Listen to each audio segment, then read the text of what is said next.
They've got it all. Monumental properties, playthings, vast piles of disposable income. So what could possibly go wrong? When you're very wealthy, you have to choose your friends very carefully. Are people just after your money? Do they see the genuine person behind the wealth? The problem for billionaires, though, is as old as the hills. Is it me she likes, or is it my bulging wallet? All you have to do to make millions overnight is marry a rich man and then divorce him and take his money. Money can't buy you love, but it can help you hire a matchmaker. Membership fees range from approximately $15,000 up to $300,000. And a lawyer. I said, do you love her? He said, yes. And I said, do you trust her? Well, he said, let's just say there will be a prenup. They have prenups, they have midnups, they have postnups, they have all. It's already all contractually arranged. Oh yes, billionaire love and marriage goes together like divorce and disparage. Man will marry and then be taken to the cleaners, and then marry again and be taken to the cleaners. Don't even think about getting married. True love is definitely possible if you're very, very rich, but not if you base your relationship on your status as a rich person. Love is a battlefield even for the mere mortal, and the billionaire has so much more to lose.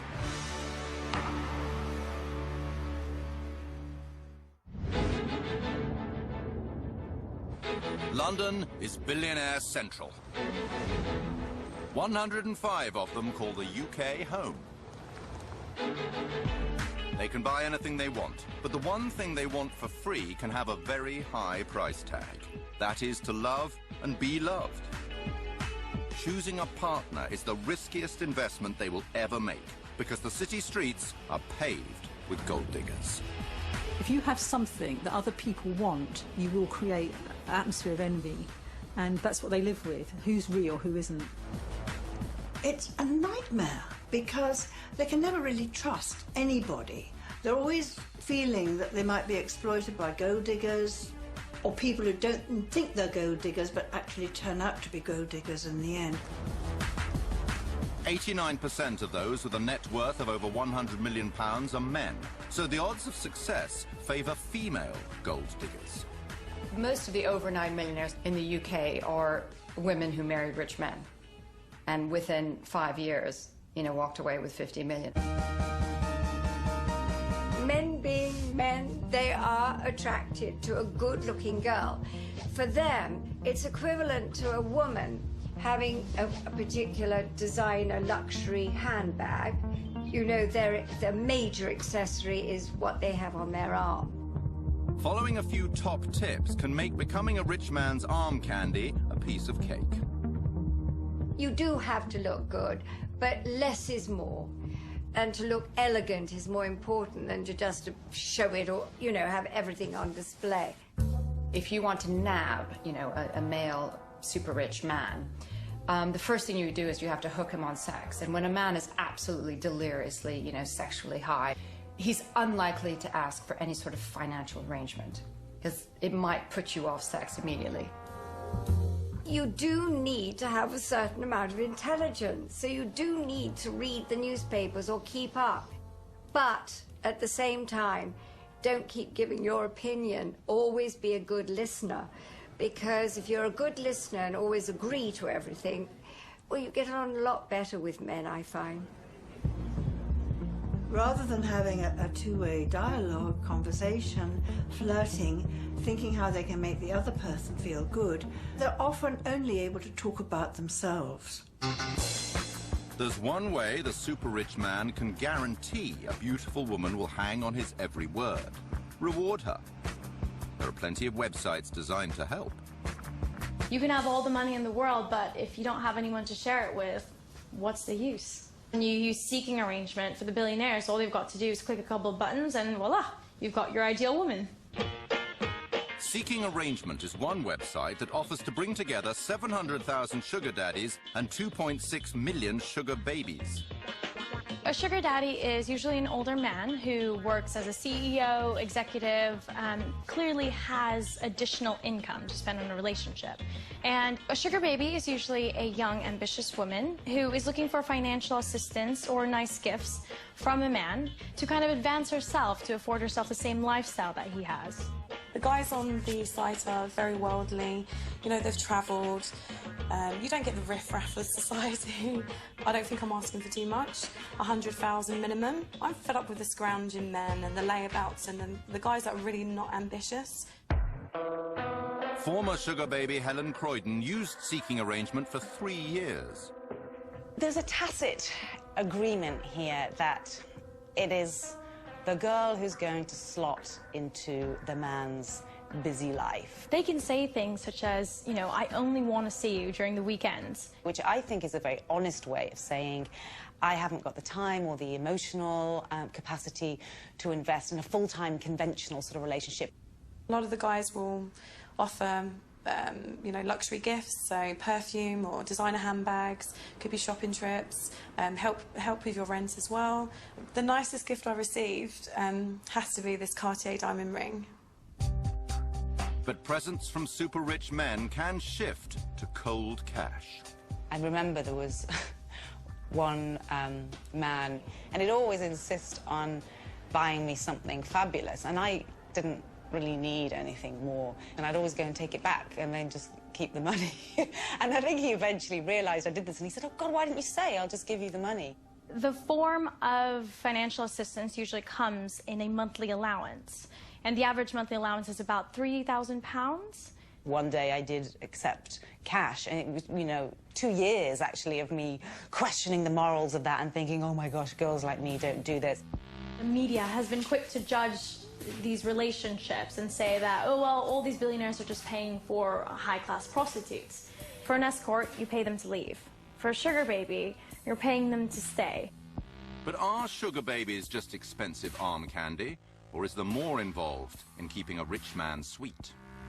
I think just like anyone else, they had a need, a sort of a romantic need to spend some intimate time with one person.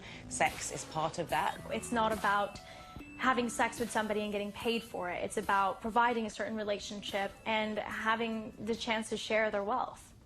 There was one man who I had dinner with once, and he said that the reason he had these sorts of compensated relationships was because it was cheaper than getting a wife. Coming up. So nice to meet you. How the services of a matchmaker can save the billionaire bacon. If you're sitting across the room from a gold digger, trust me, they tell you that they want a man with money. So it's very easy for us to screen out gold diggers. And just married. Subject to contract, of course. For the super rich, it can be incredibly important to have a prenup. It's not exactly Fred Astaire and Ginger Rogers romance time. We're talking serious legal agreements. It's the one thing that makes you feel absolutely sure that you're being married for love. Oh, thank you. Billionaires can buy pretty much anything they want, except the big one, true love.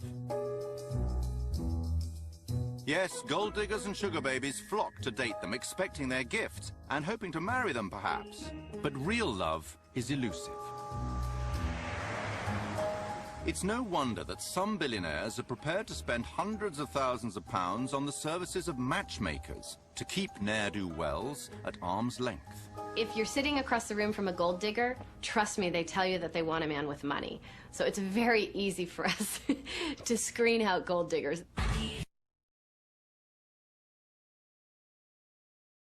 Based in San Francisco. CEO Amber Kelleher and her team help the super rich, both men and women, stay safe while searching for love.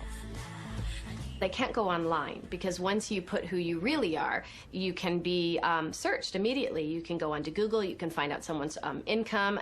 To not work with a professional matchmaker it's a no-brainer. We have 2 new elite clients that are on hold together and exploring a relationship.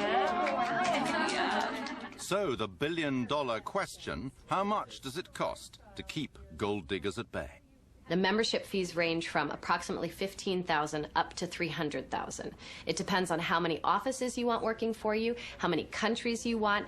We have 10,000 on average people apply per year, and we work with 200 of them.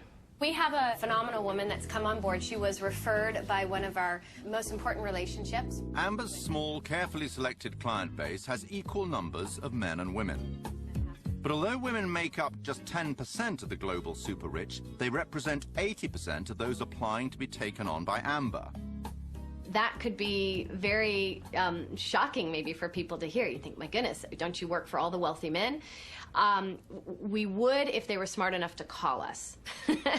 But this is Carolina, and how do you pronounce your last name so that I don't... It's complicated. Carolina Jajiniak. What are two things that you can share with us that you're excited about?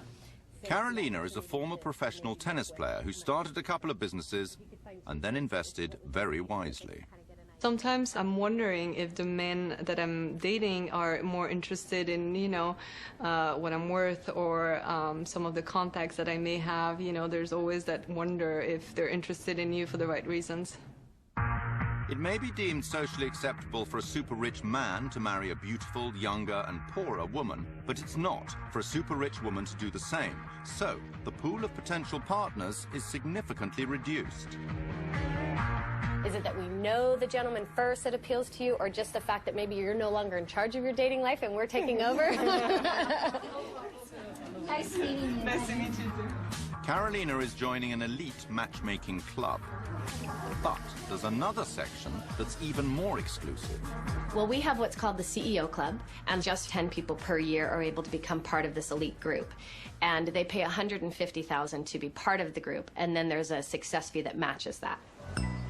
43-year-old David Boyer is someone Amber is thinking about inviting into the CEO Club. He made his millions working for McKinsey and eBay. So nice to meet you. Thank you for, Now, with great financial stability, he's looking for a long-term love.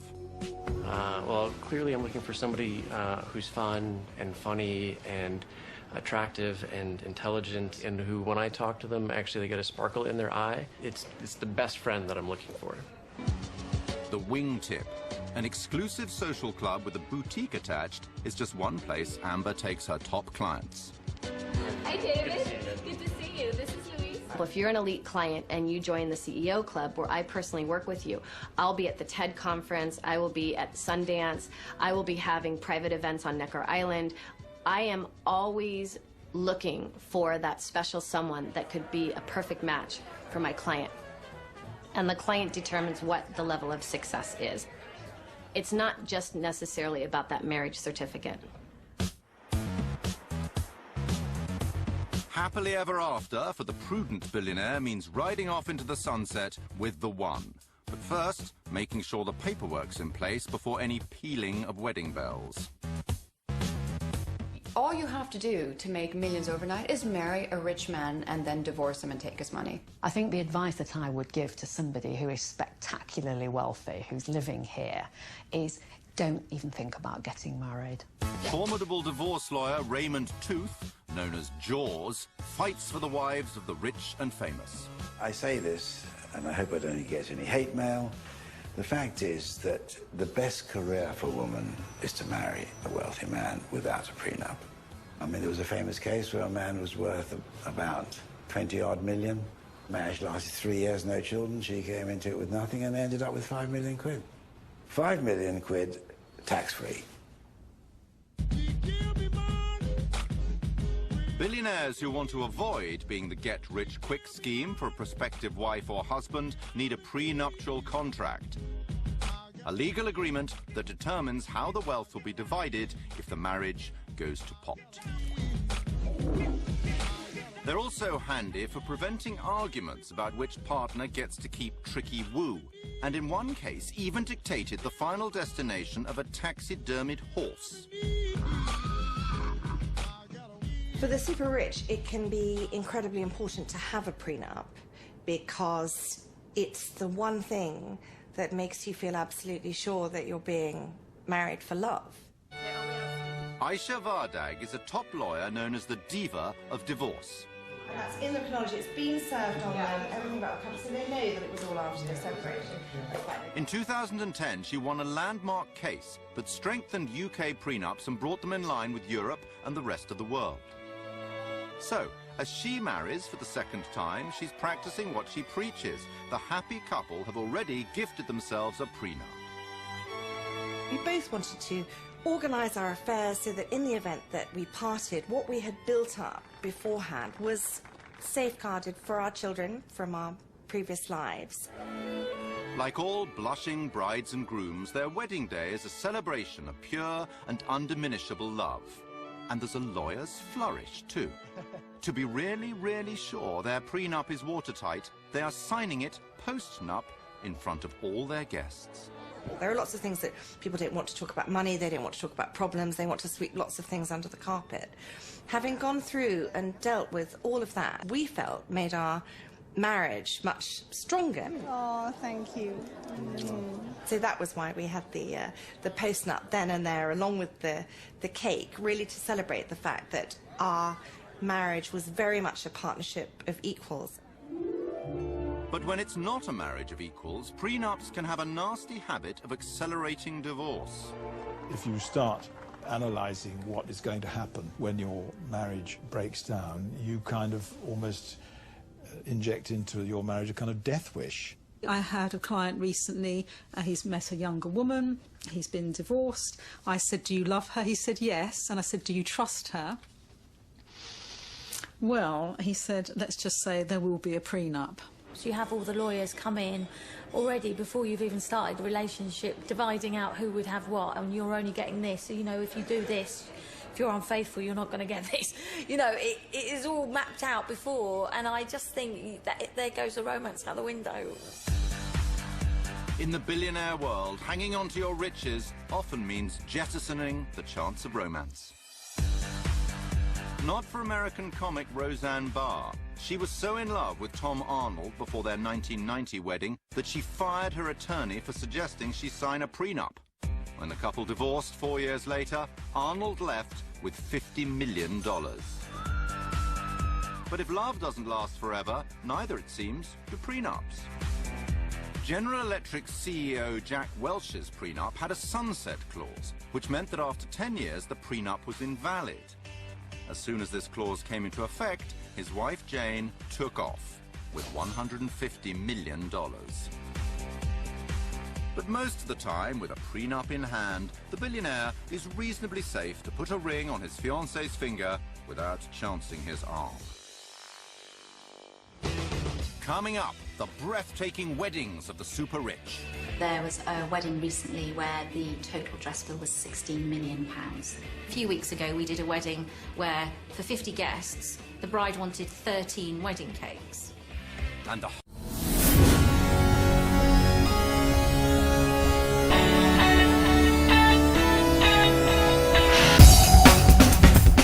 harsh come down as the reality of being married to the hyper-wealthy takes hold.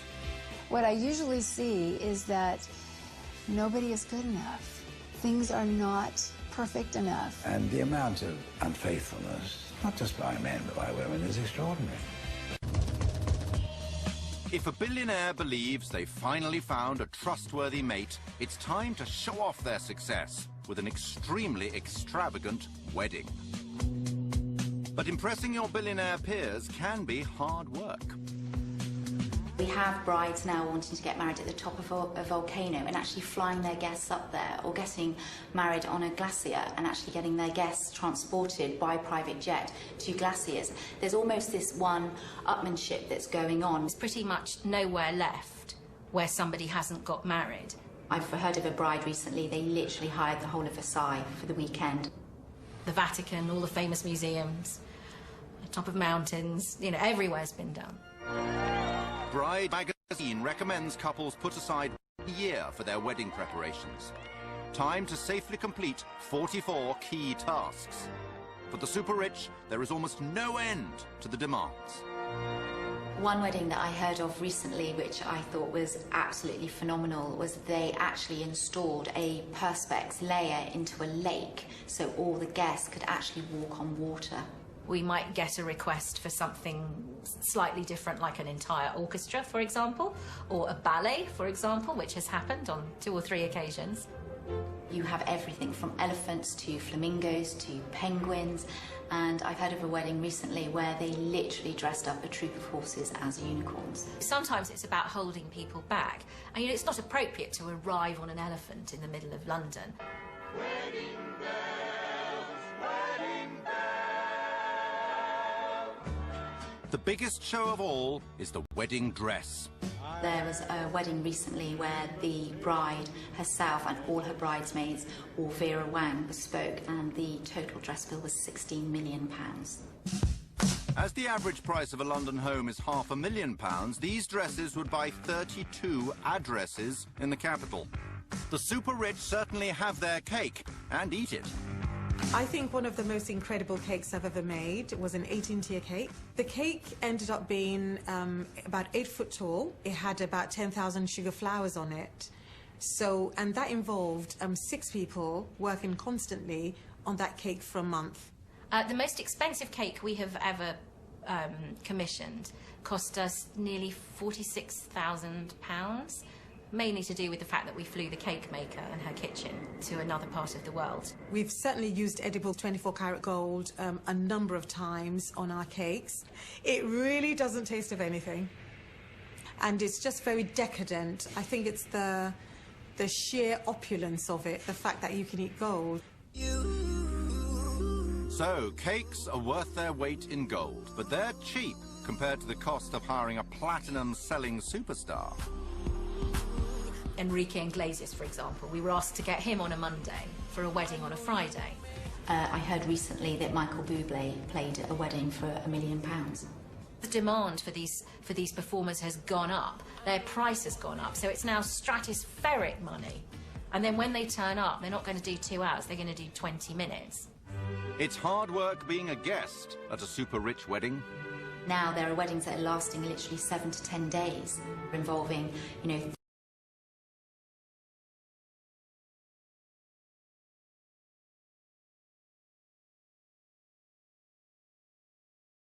thousands and thousands of guests, several days of feasting. Those can be quite challenging, and they can be quite tiring for guests, because eating fabulous food and gorgeous champagnes and eating lots of seafood and caviar, it can get quite weary for people. But there are rich pickings to perk up the guests, who can expect a little more than sugared almonds. There was a groom and bride who wanted to do an amazing gift, and they gave each one of them a Rolex watch. And so the Rolex watch was incorporated into each of the bouquets for these 500 female guests. I think the most opulent or extravagant gift we've ever seen given was a small wedding for a group of Asians. There are 22 of them, I think, and they were all given the keys to a car. £18,000 is the cost of an average British wedding. For billionaires, that could be the cost of just one goodie bag. I think you could take the Kim Kardashian wedding and actually triple that, times it by 10, and I think we would still not get anywhere close to what the super rich are doing right now. Kim Kardashian's wedding to Kanye West is estimated to have cost $10 million. It would have taken 8 of these to add up to the most expensive wedding of all time. As far back as 2004, Venetia Mittal and Amit Bhatia managed to spend $78 million. 12 Boeing jets were hired to fly guests from India to France. Festivities went on for 6 days, but after less than 10 years together, they separated. A result that wouldn't surprise the researchers, who in a recent survey of 3,000 couples found that the more spent on a wedding, the greater the chance of divorce. Money makes life easy. Being ultra rich, I don't really know how easy that is. I'd like to see how long those relationships last. A dream wedding becomes a nightmare marriage, especially fast for the bride who discovers her groom is not the man she thought he was.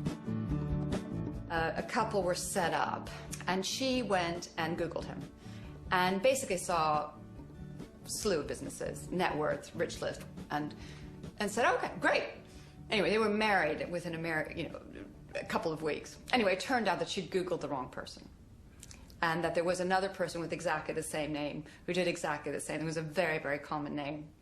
And by the time she found out that she'd married the wrong guy, she was married. So anyway, that marriage didn't last very long. Problem 2, a successful fortune hunter may want an early return on their investment. In a relationship of billionaires, obviously all the hard work happens before the marriage. Now, in ordinary marriages, the relationship, the courting is the fun bit. You're in love, you're having a great time. The work comes in when you get married. What I think is different amongst the billionaires and the super rich marriages is that that's when you stop working. You've got the bank account. If you walk away from the marriage, you've got what you wanted. If you didn't want the man in the first place, why invest any work into the relationship? Even the wives who married for love do well to live happily ever after. Sometimes they'll discover their prince has turned into a despot. If you have financial wealth, you can really get into things having to be a certain way. You know, there's that old saying, he who has the gold makes the rules. They can't understand that we might give them a boundary or say, you can't do this. I know, what do you mean you can't do this? I do anything I want, is the approach, you know. I am master of the universe. When they're in the office, everybody thinks they're wonderful, and when they go home, their wife think they're just the same as they always were, mediocre as all the rest of us. I have seen such thumping narcissism amongst very rich men that they do actually believe that they are fascinating. And as my husband often says, you know, the richer the person, the more they think their opinions are valid. The men that I've coached, they are people who have everyone say yes to them. So I might just want to go hunting and shooting today. Women have to fall into line. They're expected to be like add-ons to their lifestyle, so they're there when they want them and they're not there when they don't want them. At first, wealthy wives are happy to take a back seat if they've got a chauffeur in the front. But the joys of luxury living have their limits. If you have everything, you have housekeepers, you have nannies, you have dog walkers, you have personal trainers, what do you do all day long? The women get to know how to amuse themselves with shopping, spa treatments, surgery, holidays, girls' night outs, all the things that women might like to do. Women are not as happily employed during the day as they think they will be just by having access to these huge resources and houses and holidays and all the rest of it. They're not in themselves the answer to the human being's deepest longings. One American survey found that men with an income of over $300,000 were 10% more unfaithful than those earning less than $35,000. So many a wealthy wife will spend her time and his money trying to postpone their sell-by date. The women know that their job is to be entertaining and to look fabulous all the time, hence the rise in surgery. So as you get older, you're an ageing model, so hence you get the kind of wind tunnel effect start happening, and eventually that runs out and then they get a new model. And the amount of unfaithfulness, not just by men but by women, is extraordinary. You have to take a lot if you're the wife of somebody very rich and powerful, because you know he might have mistresses and you have to be very cool about that. There's so much sex around you. I mean, it's a completely different world. 42% of ultra-high net worth men will divorce, so there's almost a 1 in 2 chance of success. There isn't that real attempt to be faithful and to try to do the best. They have an argument, right, I'll get divorced. It's very sad, actually, to be honest. What I usually see is that nobody is good enough. Things are not perfect enough. And I often feel like, wow, you know, it seems like if you had been assertive and talked about it, that it's perhaps something that could have been worked out. The fact of the matter is that people do not make enough effort to save their marriages. If there are no financial consequences to leaving that relationship, then you leave. Coming up, when marriage breaks down and there's no prenup, Divorce is the quickest way for the super rich to lose a fortune. People are going to fight a lot harder over $100 million than they are going to fight over $1,000. The long-term consequences of going through these very high conflict divorces should not be underestimated. And one super rich divorcee counts the cost. I think our marriage was a mistake, and I think we should have realized sooner than later. Huge money makes it hard for a billionaire to find the perfect partner, but easy to get rid of an imperfect wife. If you're really rich, it's like bang, bang, bang, it's over. They can divorce like that. They have prenups, they have mid-nups, they have post-nups, they have all, it's already all contractually arranged. So just when the rift happens, it can be executed quite fast. Without a legal agreement, divorce is very bad news for billionaire bank accounts. The wealth itself amplifies the problems. I mean, people are going to fight a lot harder over $100 million than they are going to fight over $1,000. London's divorce courts used to favour billionaires. Awards were according to need, not about equal division of assets. Then there was this massive sea change in 2000 when White and White went to the House of Lords, which is now the Supreme Court, and the judges made it very clear no distinction between homemaker and breadwinner, and the starting point for division of assets would be 50-50. At the same time as that happened, we had a complete explosion in the wealth of London. Bankers, hedge fund managers, insurance, lawyers, accountants, and all the panoply that goes with it, making huge amounts of money, miles and miles more than they used to make. The wives of the super rich and their lawyers were the new winners as London became the divorce capital of the world. There was a sense that people were just sort of staying married as passengers, and they might be lunching out and spending their days having tennis coaches and having their children cared for wall to wall by nannies, and then they sort of go off with some dashing young lover and take half of the fortune. One billionaire loser is Bernie Ecclestone, CEO of the Formula One Group.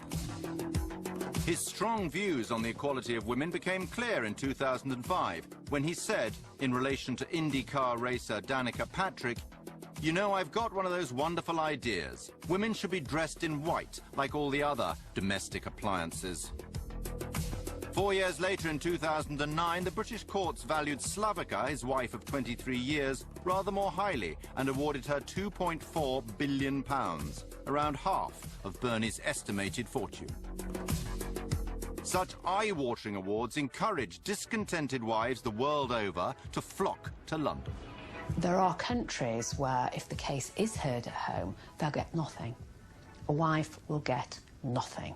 The consequences for a wife who gets divorced in a Muslim country usually is that she gets nothing or virtually nothing. So there's a huge stake, so far as she's concerned, in getting a case heard here. To have their divorce cases heard in the UK, foreign wives need to prove their British credentials. Specific instances that I've seen have included ladies who don't speak English buying theatre tickets to English language productions, sending children under the age of 10 to learn how to ride polo ponies, to study a 14-year-old who was sent on flying lessons in Surrey, in order to try and say, here, these children are becoming more English than the English.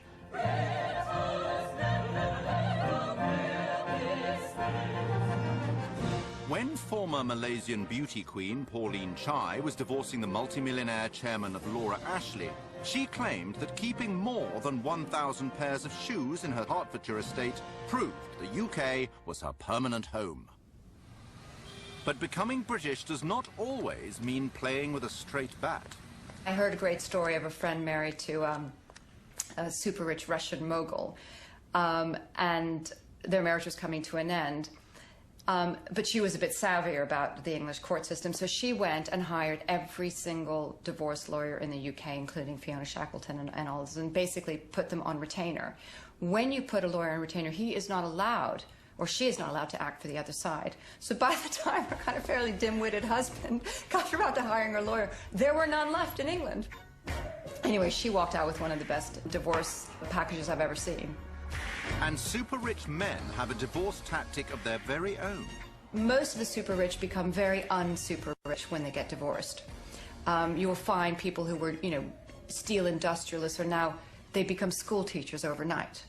And you become a school teacher for the entire year, you're getting divorced, and then you go back to being a steel magnate. So when you're divorcing, you only have £10,000 salary. And that's the new trick.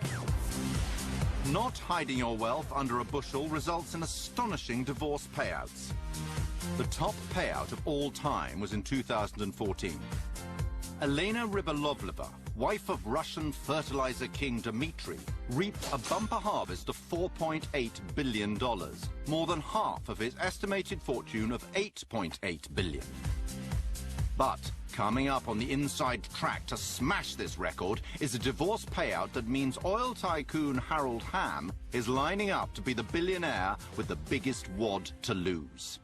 He's worth $20.2 billion, and so, even if his wife Sue is awarded only a quarter of his fortune, she'll become the richest divorcee of all time.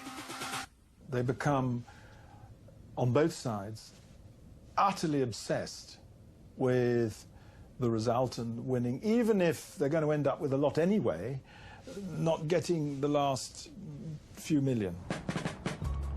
Women may be entitled to half their husband's money, but how much is he really worth?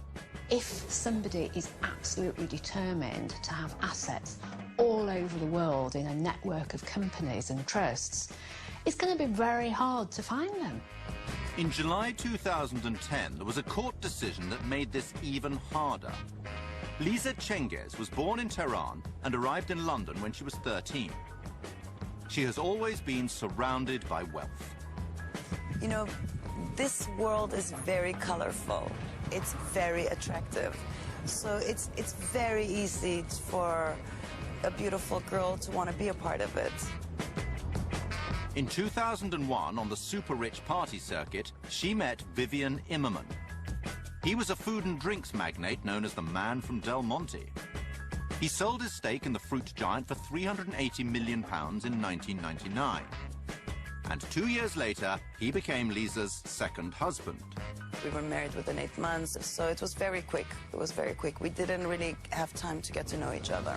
It's a glamorous world. It's easy to like it and love it, but you're not actually loving the person. You're loving what comes with it.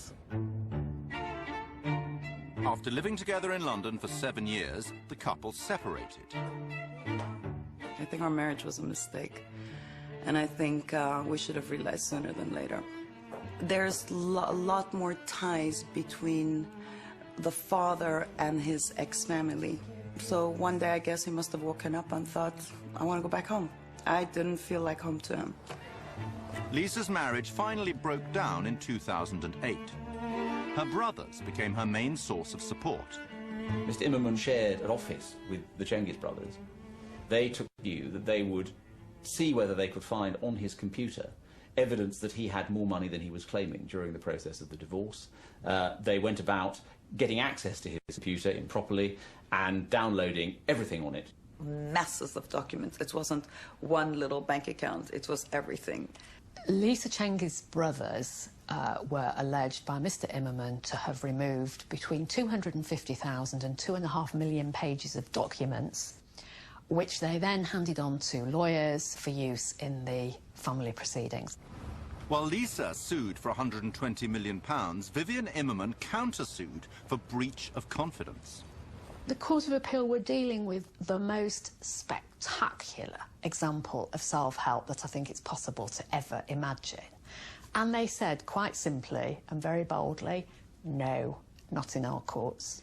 So it has become far more difficult, I think, for wives to quietly, but probably improperly, to have a look at their husband's documents behind their backs. Wives have to be far more careful than they used to be. Lisa still had a luxurious lifestyle, and so she decided to settle for £15 million. It had been a 5-year legal fight, and now with a new partner, she knows what it takes to live happily ever after. Marry for love, not for money. That's really, really best advice I can give. the super rich, like the rest of us, there are no real winners in divorce. The long-term consequences of going through these very high conflict divorces should not be underestimated. And super rich men rarely learn from past mistakes. They're reluctant to let go of the arm candy, the trophy wife concept. And we see the super rich coming to us, maybe having been divorced 6 or 7 times, and yet again wanting a clone of the previous relationship. I always find it quite curious that a man will marry and then be taken to the cleaners, and then marry again and be taken to the cleaners. It's just, I suppose, every time they think this time it'll work. The ideal partner that you're looking for, because of the money that you've got, is going to make it more difficult for you to actually live a normal, natural life. There are always going to be attractive people making themselves available to you if you're very rich. With so many temptations to overcome, can the super rich ever find true love? True love is definitely possible if you're very, very rich, but not if you base your relationship on your status as a rich person.